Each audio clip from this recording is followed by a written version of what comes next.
How much money do you actually need when you want to move abroad? Today I'm going to tell you that whatever number that you think that you need, you should probably double it.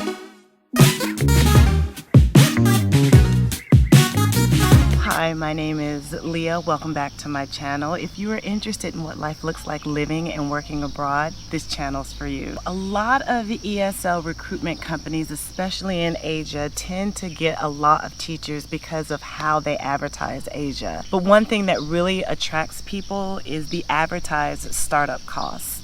I have seen costs as low as $500 with a maximum of $1,500. There are so many things that are not mentioned in the fine print that people are not financially prepared for.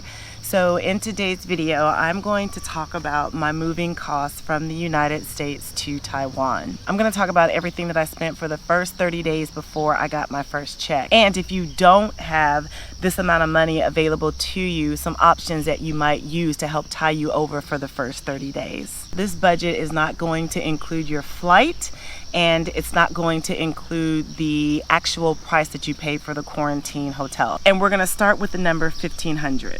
When you first arrive into the airport, if you do not have a Taiwanese phone number, you are going to have to buy a SIM card. So the first expense that I incurred was actually during the second day at my quarantine hotel. I received a knock on my door with paperwork that talked about the final price that they would be charging me for checkout, and they also wanted me to pay a $200 deposit.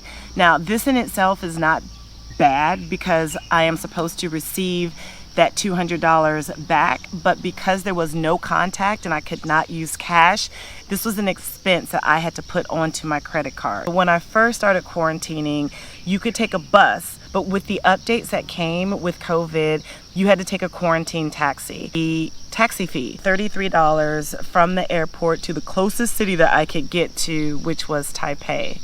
Another cost that I incurred is food. There are actually some quarantine hotels that do not come with 3 meals a day. You should probably verify with your hotel. So every once in a while, I placed an order for food, and I also placed an order for toiletries and things that could not be delivered to my door in person because I was in a quarantine hotel. Once my quarantine was finished, it was my responsibility to get from Taipei to Tainan, and that was the purchase of a high-speed rail ticket. My ticket was roughly $35. There are cheaper options if you take the Fuxing or the regular train, but that was the difference between me arriving in Tainan in an hour and a half versus almost a 7-hour trip. My next biggest expense was actually lodging for the next 30 days. There are 2 paths that you can take, and I'm gonna go ahead and explain what I did versus what your other options are and which one I recommend. The first was getting an Airbnb.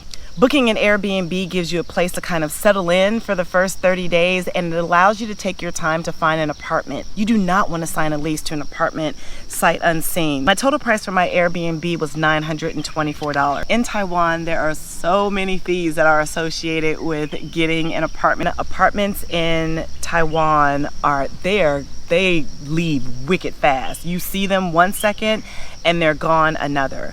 So in order to hold an apartment, you have to put down what's called holding money.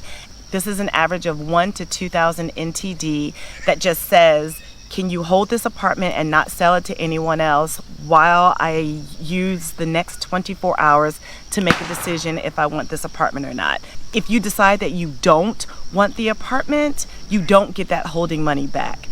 But if you see an apartment that you like, you should give holding money because apartments move really fast in Taiwan. Let's just say for the sake of this video, you found an apartment that you actually like. The apartment is $300. Landlords can ask for up to 3 times the amount of rent. So your $300 apartment now has a $900 deposit. In addition to this, you have to pay first month's rent. So now you're up to $1,200. That's already more than the cost of your Airbnb. If an agent helped you find this apartment, there is a fee that's associated called an agent's fee. An agent's fee is 1 month of rent that you're going to either pay directly to the agent for helping you find the apartment, or that 1 month is going to be divided into 12 payments that will be attached into your rent. If you find an apartment within 1 to 2 weeks, you still have to find a place to stay.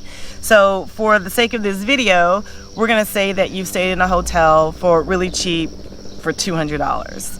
This total fee far exceeds the price than what you would pay for 1 month at an Airbnb or booking.com or goda.com or a hotel. So if you don't have a motorbike that you've paid for outright, you still need to buy your transportation card to be able to take the train or the bus. For the first month, I probably spent about $30. Before you can even start your job, you're going to be responsible for getting a medical exam at the nearest hospital, and you're going to be responsible for getting a COVID test. Before you even step foot into your school, you're going to be responsible for taking a weekly COVID test that you will be paying for with your own money. These tests run about $50 a month, and you can find them at any Family Mart, grocery store like PX Smart, or any 7-Eleven. Your phone that you came into quarantine with is not the same phone number that you can use once you're out of quarantine.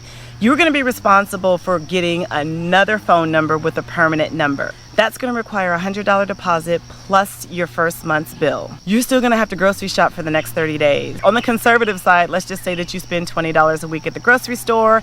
If you'd like to eat out, let's be conservative and say that you spend $20 for the month. Opening a bank account. Our bank account required us to make a deposit of $100 US that was not going to be available to us for the first 30 days. In addition, you're going to need to get these little stamps. You need these stamps in order to operate doing anything in Taiwan. You're going to need them to sign your rent contract, for any transactions that you do with the bank, and you're going to need them for anything that requires a government approval. So your ARC card or your Visa, you're going to need this stamp.